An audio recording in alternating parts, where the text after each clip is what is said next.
In Viking tradition, we greet with a hearty skull before feasting. So have you ever wondered what it was really like to sit at a Viking long table, surrounded by the warmth of a roaring fire? The sound of stories being told and the incredible aroma of a true feast? We often picture mountains of roasted meat and overflowing horns of mead, but was it really like that? Today we're journeying back in time to uncover the secrets of the Viking diet. And the best part? We'll show you how you can recreate an authentic Viking feast right in your own home. So, sharpen your knives and ready your appetites, because we're about to dine like the Norse gods. First, let's bust a common myth. While Vikings were certainly skilled hunters and warriors, their daily diet was far more humble and resourceful than Hollywood epics might suggest. The foundation of their food was what they could farm, forage, and fish from the harsh but beautiful Scandinavian landscape. The seasons dictated everything. Let's talk about the basics. The Viking pantry was built on hardy grains like barley, rye, and oats. These weren't just for making bread, although they did bake a dense, flat, unleavened bread on hot stones or in clay ovens. More commonly, these grains were turned into a thick, hearty porridge called gurt. This was the everyday breakfast, lunch, and sometimes dinner. Might not sound glamorous, but it was the fuel that powered them through long days of farming, sailing, and exploring. They would often enrich it with whatever was available: a dollop of butter, a drizzle of honey, or a handful of wild berries. Simple but incredibly nourishing. Vegetables were also a crucial part of their diet. Forget your modern supermarkets. Vikings ate what they could grow in their own gardens. Cabbages, onions, leeks, peas, and beans were staples. They were often boiled and thrown into a perpetual stew pot that simmered over the fire for days. This dish, known as scouse, was a constantly evolving meal. New ingredients, scraps of meat, more vegetables, leftover fish were added daily. It was a practical and efficient way to cook, ensuring nothing went to waste, and there was always a warm meal ready. Root vegetables like turnips and carrots were also essential, as they could be stored in cellars to last through the long, dark winters. Now, let's get to the meat of it literally.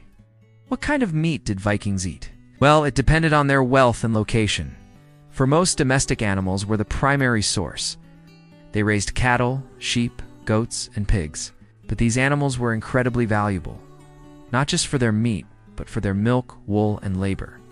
A cow was a walking dairy and plow, so slaughtering one was a major decision, usually reserved for a significant event, like a religious festival or a wedding.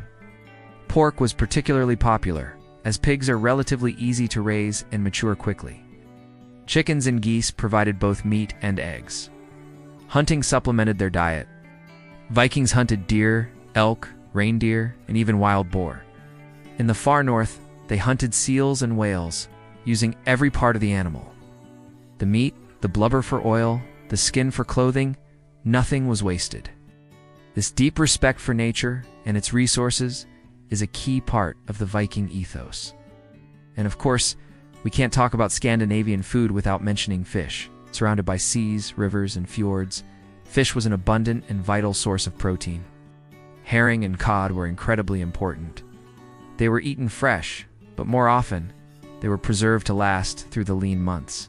They used methods we still see today: drying, smoking, and salting. This created stockfish air-dried cod that became hard as a board but could be stored for years.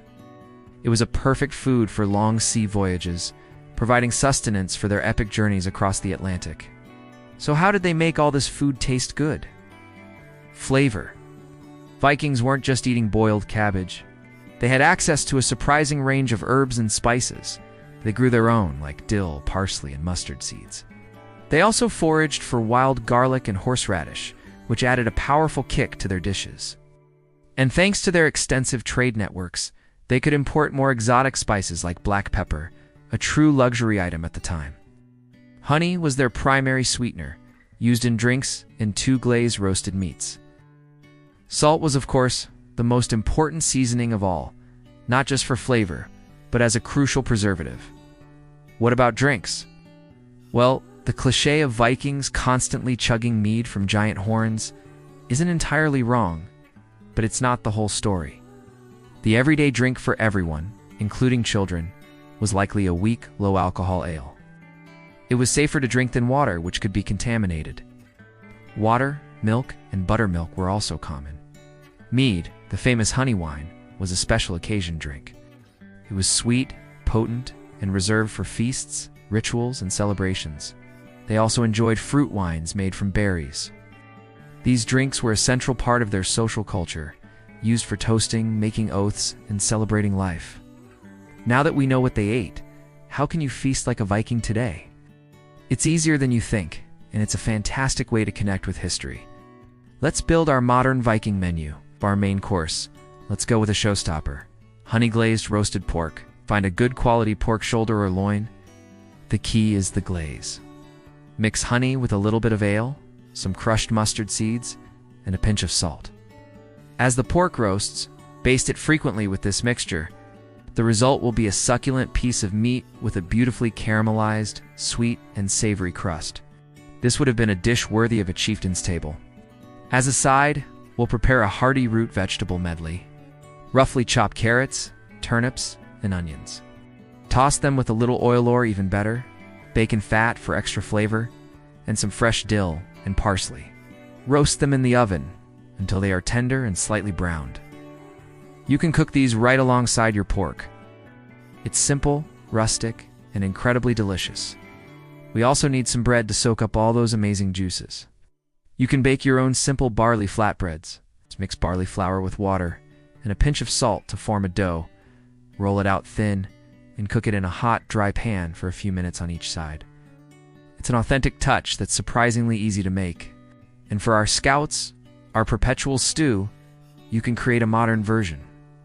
A slow cooker is perfect for this. Start with a base of beef or lamb. Add lots of cabbage, leeks, and peas. Let it simmer for hours until everything is tender and the flavors have melded together into a rich stew. This is the heart of the Viking meal, a dish that speaks of community and warmth. Finally, the drinks. To be truly authentic, brew a simple ale.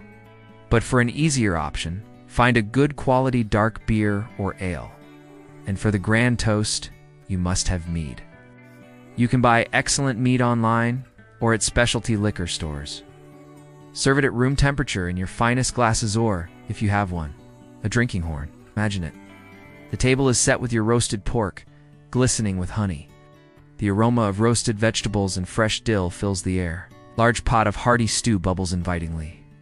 You raise your glass of mead and give a mighty skull to your friends and family. This isn't just a meal, it's an experience. It's about sharing good food, telling stories, and celebrating the simple, powerful flavors of the earth. It's a way to connect with the spirit of the Vikings, their resilience, their resourcefulness, and their love for life. So go on, give it a try. Host your own Viking feast. It's a journey back in time that you can taste. Thanks so much for joining me on this culinary adventure today. If you enjoyed this trip into the Viking kitchen, please hit that like button and subscribe for more historical deep dives. Let me know in the comments what other historical feasts you'd like to see us explore. Till next time, stay curious and feast well, Skull.